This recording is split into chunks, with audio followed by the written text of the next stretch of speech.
Hello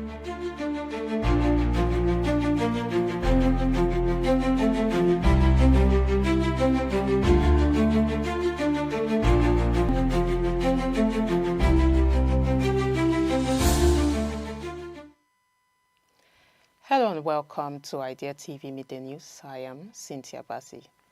We begin with the headlines. Federal government to transform 417 grazing reserves into modern livestock villages. Nigerian achieves first ever transition from prospecting license to mining lease. ABUJA market leader urges traders to avoid price hikes. Burkina Faso removes visa fees for all African nationals.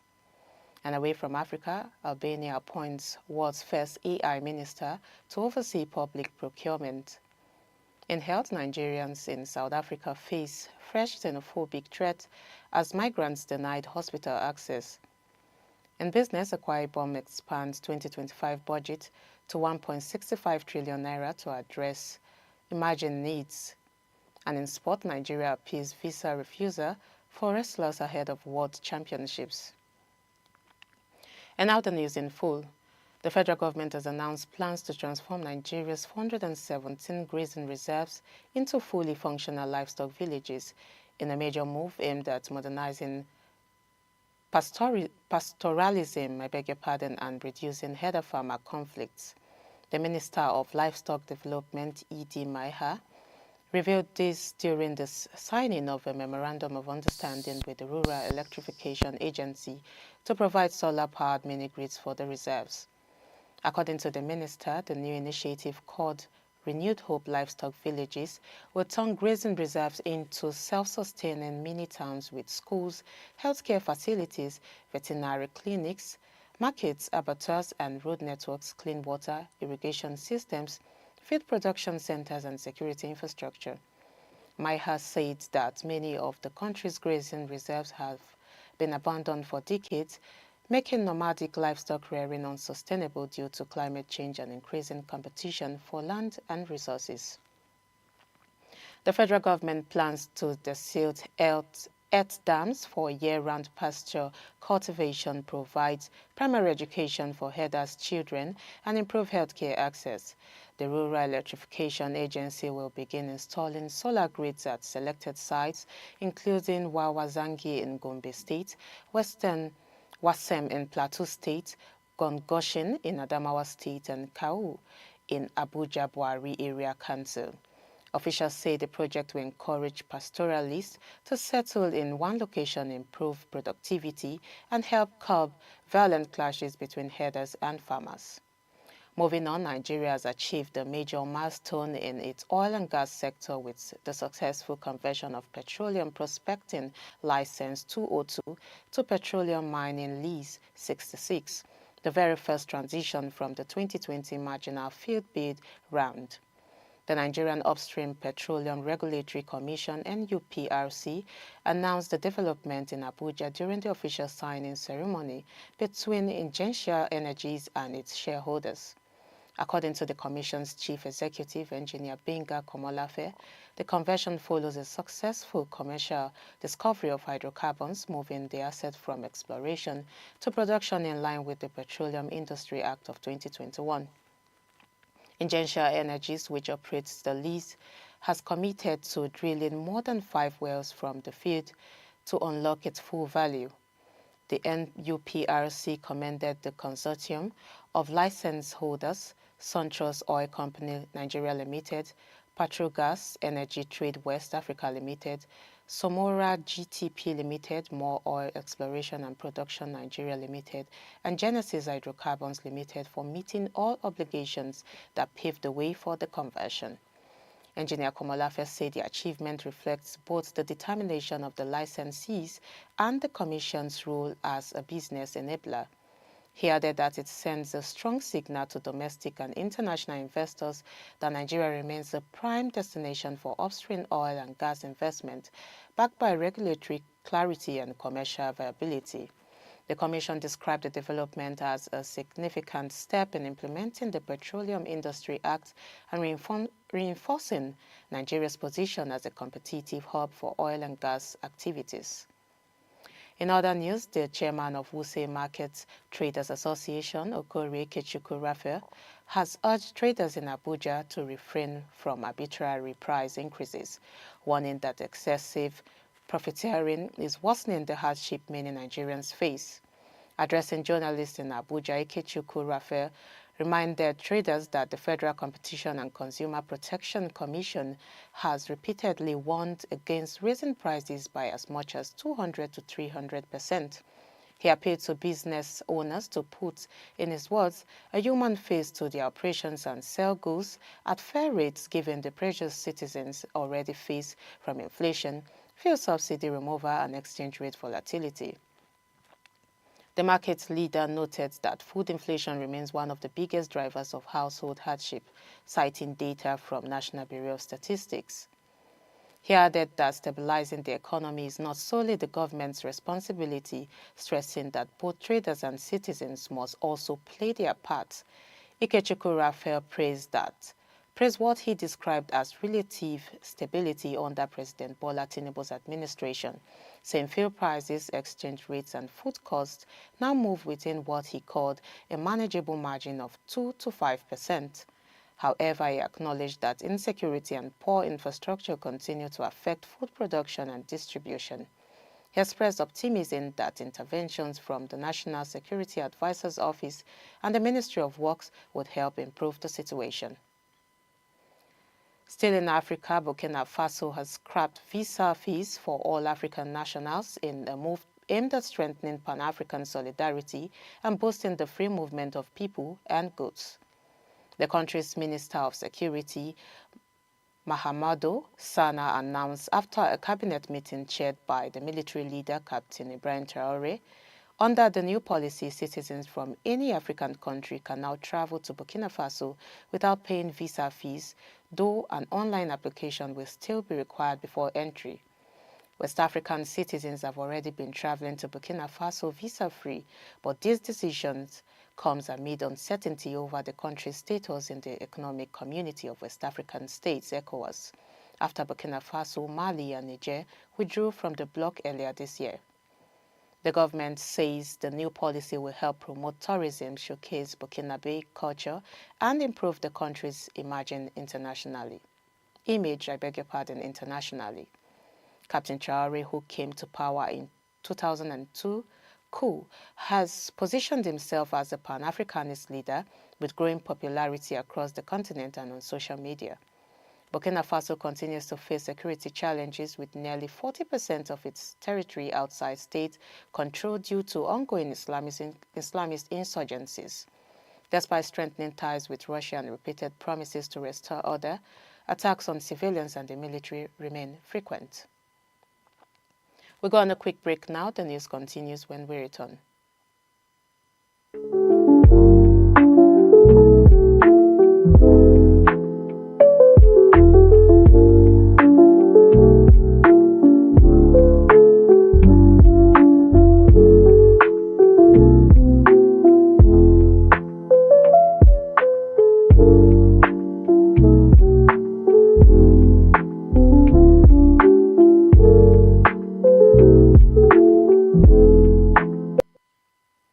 Welcome back. If you're just joining, this is still Idea TV Midday News. Now the rest of the news continues. Away from Africa, Albania has made history by becoming the first country in the world to appoint an artificial intelligence-powered minister. Prime Minister Edi Rama today unveiled Dela, a fully virtual office holder at the Socialist Party Assembly in Tirana. Dela, whose name means sunshine in Albanian, will be in charge of all public procurement, a sector that has long faced allegations of corruption. Rama said the appointment marks the beginning of a gradual transfer of tender-related decisions from human ministries to the AI-powered minister. The Prime Minister described Diela as the servant of the public procurement, tasked with making tenders fully transparent and corruption-free. Diela is not entirely new to the public. She already powers the Albania Digital Services platform, which gives citizens online access to most government services. Her avatar, portrayed as a young woman in traditional Albanian attire, has been introduced to citizens in recent months. In addition to evaluating tenders, the ELA will also recruit global talent and help reform the country's public administration. Prime Minister Rama, who secured the fourth term in May 2025, reiterated his pledge to make Albania ready for European Union membership by 2030. He called the ELA's appointment a major step toward restoring public trust in government processes. This unprecedented move makes Albania the first nation to give artificial intelligence an official ministerial role in government. Moving on to news in health, Nigerians living in South Africa are raising urgent alarm over a fresh wave of xenophobic threats and attacks.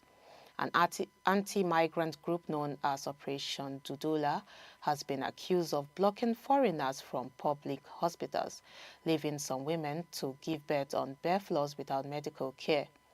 In a viral video circulating online, a man believed to be a member of the group was seen ordering non-South Africans out of a public hospital, warning that everyone would be checked and removed if found to be a foreigner.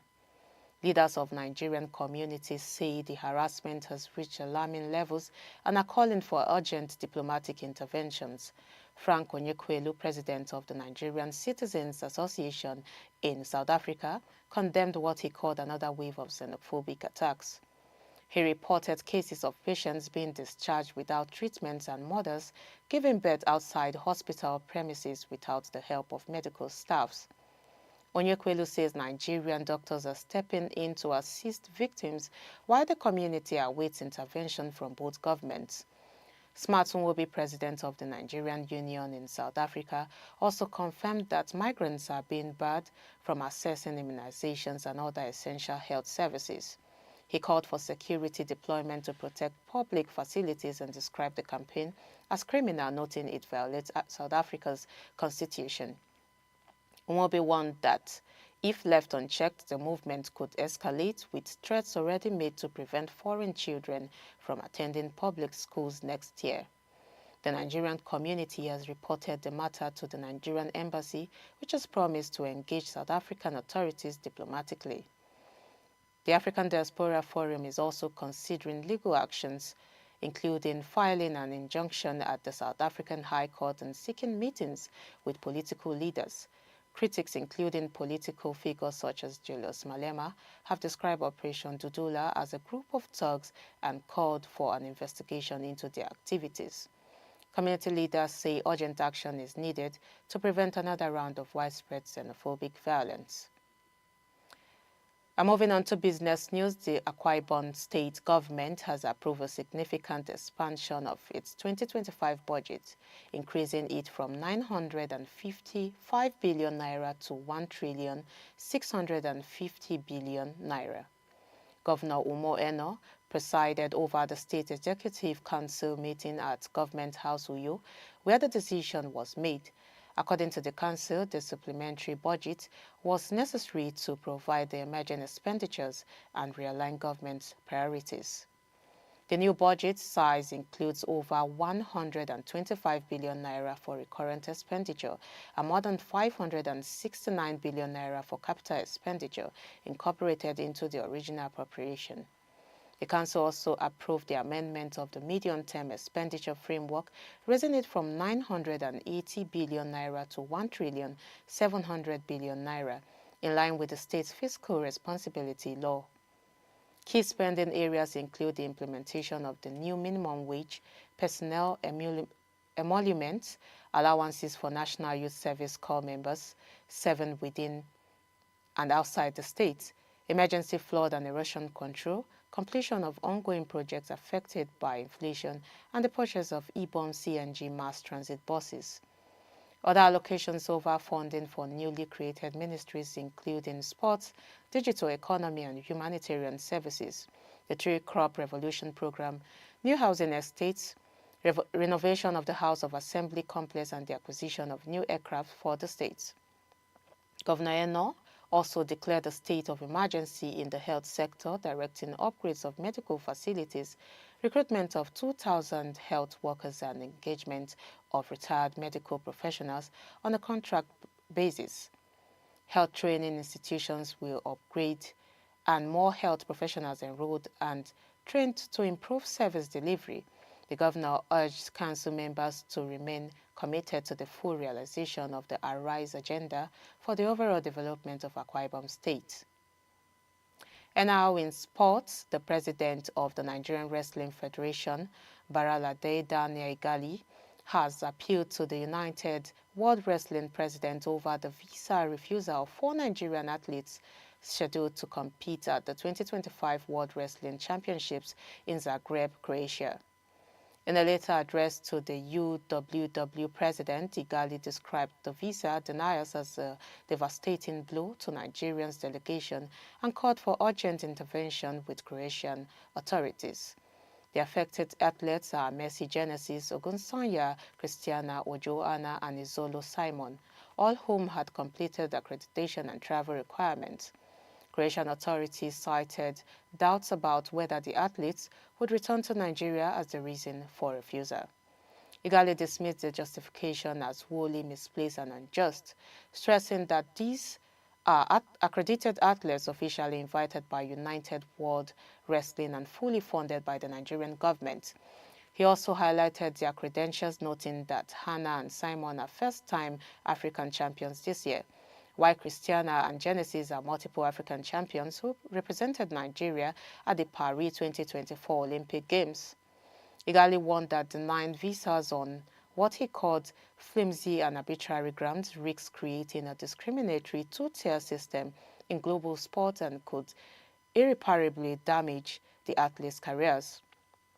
With the Nigerian team set to depart for Zagreb on the 13th of this month, the Federation President urged immediate intervention to ensure the wrestlers can participate, saying athletes less would diminish the credibility of the championships and undermine the values of fairness in sport. The World Wrestling Championships also serve as a pathway to the Los Angeles 2028 Olympic Games, making this appeal a critical moment for Nigerians' wrestling hopes. This is all we have for you on Idea TV Midday News, but before we go, here's a recap of the headlines. We brought to you news that the federal government is set to transform 417 grazing reserves into modern livestock villages. And the Nigerian achieves first ever transition from prospecting license to mining lease. We also brought to you news that ABUJA market leader urges traders to avoid price hikes. Burkina Faso removes visa fees for all African nationals. And away from Africa, Albania appoints world's first AI minister to oversee public procurement. In health, Nigerians in South Africa face fresh xenophobic threats as migrants denied hospital access. In business, AKWA Ibom expands 2025 budget to 1.65 trillion naira to address emerging needs. And in sports, Nigeria appeals visa refusal for wrestlers ahead of World Championships. Do not forget to follow us across all our social media platforms at Idea Television. I am Cynthia Bassi. Thank you for watching.